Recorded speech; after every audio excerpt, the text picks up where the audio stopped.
Hello guys, अहिले हामी कुलेखानीको ड्याममा पुगिसकेका छौँ र मसँगै हुनुहुन्छ यहाँ हाम्रो दुईजना बेनुकेसी र श्रेयनाथी र अहिले हामी यो कुलेखानीको ड्याममा एकछिन विश्राम लिँदै अब हामी मार्कोतिर सायद गएर डुङ्गा खेलेको हेरिन्छ होला।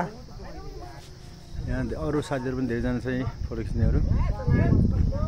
जस रमाइलो भइरहेछ, मौसमले पनि एकदमै साथ दिइरहेको छ, बाटो पनि एकदमै रमाइलो लागिरहेछ। हेर्न सक्नुहुनेछ तपाईँले पनि यो कुलेखानीको ड्याम पानी घट्दै घट्दै गइरहेको छ, हरियो भएको छ है।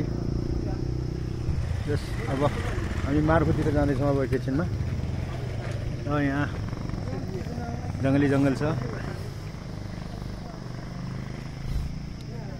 कहाँबाट आउनुभयो तपाईँहरू? हजुर हामीहरू काठमाडौँदेखि आएको होइन। अब जाने घर जानलाई हजुर छठ पर्वमा घर जानु पर्यो, त्यही भएर घर जानु। ल ह्याप्पी छठ पर्व।